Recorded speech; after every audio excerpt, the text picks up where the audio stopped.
有一种特殊的鸟，它们不喜欢吃生鲜，对大型动物的棒骨情有独钟。在所有食物中，几乎90%的占比都是大骨头，超过人类手掌长度的大棒骨，它也能吞给你看。为何它们有这种与众不同的习性？难道是新鲜的肉不好吃吗？这里是万物灵，欢迎关注熊探长，带你探索有灵万物。其实，在荒凉的高山地区，胡秃鹫一直面临着食物来源相对匮乏的挑战，尤其是在严寒的冬季。在这样的生存环境中，腐肉和骨头就成为了胡秃鹫最为便利的食物来源之一。相比于其他猛禽需要付出巨大的狩猎风险，胡秃鹫却能相对轻松地获得食物，这进而促使它们发展出了独特的食腐习性。不仅如此，胡秃鹫之所以能够依赖腐肉和骨头为生，其实也是基于营养学上的智慧。有人可能会好奇，胡秃鹫只吃其他动物吃剩的腐肉和骨头，会不会导致营养不良呢？答案是完全可以把心放回肚子里。别忘了，大骨头里边可是有骨髓的，富含丰富的蛋白质、脂肪和微量元素，是一种极为高能量的食物。可以说，胡秃鹫在选择食物时，既是一位颇为识货的老饕，也是一个高明的营养学大师。他们懂得从中获取最大的营养价值，得以应对严苛的高山生存环境。有关胡秃鹫进食的最有代表性的画面，正是他们经常叼着一根硕大的骨棒。根据专业人员的观察，胡秃鹫可以轻松地吞噬长达20厘米甚至更长的骨头，而且它们能够将整个骨头完全消化，粪便中找不到一点骨头渣子。这到底是怎么做到的？难道胡秃鹫有个铁胃？其实，作为一个忠实的大骨头爱好者，胡秃鹫在吞噬骨头方面也积累了不少经验，具体可以总结为3大妙招。首先要归功于特殊的身体构造，胡秃鹫的食道非常宽且极具弹性，相比之下，一般的食肉动物的食道要窄小得多。这宽大的食道可以帮助胡秃鹫能够吞噬大块的骨头，而且还能够自如地在食道内移动。此外，胡秃鹫的食道内壁粗糙而柔软，具有弹性，能够有效地包裹住骨头，避免划伤。当骨头被吞咽下去时，食道的弹性和柔软性能够让骨头顺利通过消化道，不会被卡住或是造成损伤。当然，胡秃鹫也不是傻子，若是碰上大到无法直接吞咽的骨头，它们还有第2个妙招。胡秃鹫如果遇到无法吞咽的骨头，它们利用巨大的冲击力抛出骨头与岩石碰撞，随后它会在空中缓慢盘旋滑行，观察地上的骨头。如果发现骨头还没有碎裂成合适的大小，胡秃鹫还会重复这个高空抛物的动作，直到骨头达到理想的适口性。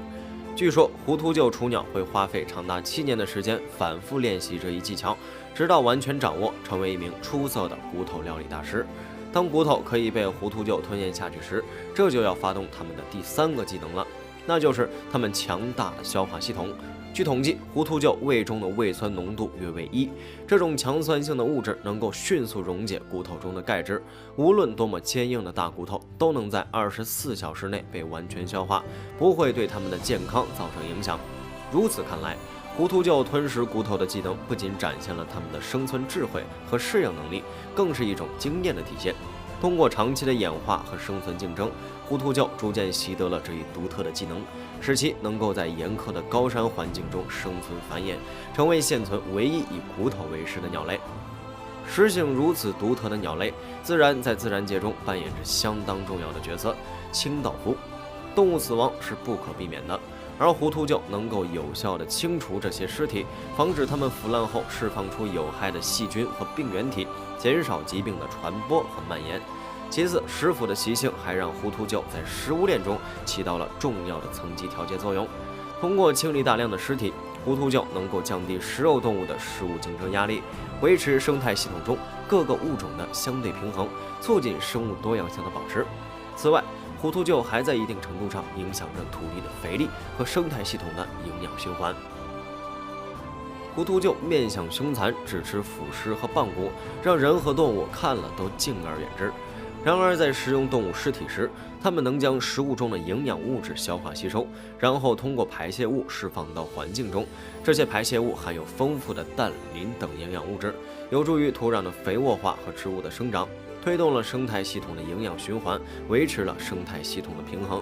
除了在生态系统中的作用，糊涂臼在一些国家的传统文化中也留下了浓墨重彩的一笔。比如在伊朗神话中，糊涂臼因为只吃骨头而不伤害活物的习性而得到赞誉，人们将罕见的糊涂臼视为幸运和福气的象征。据说，如果糊涂臼的影子落在某人身上，那么这个人将会崛起成为君主，而对于肆意射杀糊涂臼的人，则将在40天内死亡。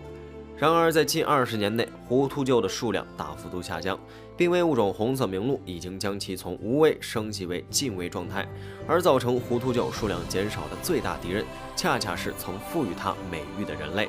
要知道，糊涂臼作为大型猛禽，它们身形健硕，羽翼丰满，还具有尖锐的喙和有力的爪子，飞行能力极强。虽然它们性格相对温和，但也很少会有生物想要挑战这样硬件强悍的对手。因此，糊涂臼基本上是不存在天敌的。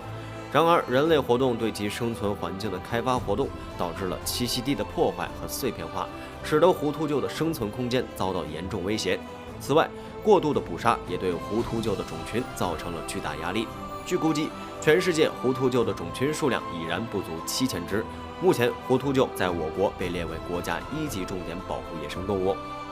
在高山之巅，糊涂臼翱翔于苍穹之间，它们是大自然的守护者，高原的清洁工，也是生态平衡的调节专家。我们怎能让这些壮丽的生物从我们的世界中慢慢消失呢？